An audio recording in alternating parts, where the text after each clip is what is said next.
જે ઘણા બધા ઇસ્યુઝ હોય છે, કોઈકને હેલ્થ રિલેટેડ હોય છે, કોઈકને બેબી કન્સીવ હોય છે, બિઝનેસ ગ્રોથ હોય છે, કે પછી કોઈકને ઘર લેવા માટે પણ કહેવાય ને કે બહુ મહેનત કરવા છતાં પણ એ પોતાનું ઘર નથી બનાવી શકતું.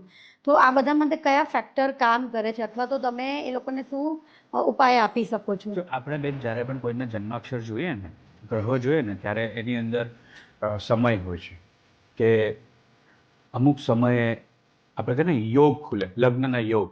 હા. તો કે આ 3 થી 4 વર્ષ તમારા માટે બહુ જ સારા યોગ છે. તમે આમાં તમને લગ્ન કરશો તો તમને બહુ બેનિફિશિયલ, સારો છોકરો મળવાની કે સારી છોકરી મળવાના ચાન્સીસ બહુ સારા છે. એવી રીતે હેલ્થ માટે પણ હોય છે કે અમુક વર્ષ એવું હોય છે જેમાં કોઈને એઝ પર ન્યુમેરોલોજી કોઈની સર્જરી આવી શકે, તો એની અમે રેમેડી આપીએ છીએ કે તમે આ રીતે આ કરશો તો તમને એનો સૂડીનો ઘા સોએ જાય. હવે હેલ્થ રિલેટેડ પ્રોબ્લેમમાં બેન એવું બી હોય છે કે મેઇનલી સ્ટ્રેસ હોય છે. હવે એક મારા ક્લાયન્ટ હતા, એમને શોલ્ડરનો પેઇન હતો.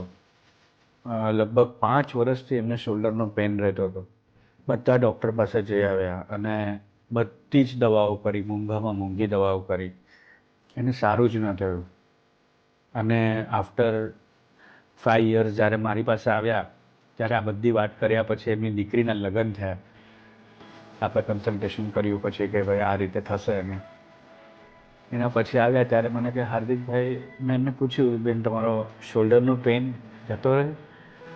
એમને મને કીધું હાર્દિકભાઈ લગ્ન થયા ને એના બીજા દિવસેથી પેઇન જતો રહ્યો. તો એ સ્ટ્રેસ હતું, એની દીકરીના લગ્ન નહોતા થતા એના કારણે બોડી પેઇન થતા. તો ઘણી વાર તમને ખબર છે આપણને હેડેક થતો હોય છે, બેક પેઇન થતો હોય છે, હાડકા હંમેશા એવું નથી હોતું કે બોડીમાં પ્રોબ્લેમ છે. તમે સ્ટ્રેસ જ એટલું બધું લઈ લો છો કે એ પછી કોઈ જગ્યા પકડી લે છે બોડી, અને પછી સ્ટ્રેસના કારણે પેઇન. સ્ટ્રેસ સૌથી મૂળ રીઝન છે. અચ્છા.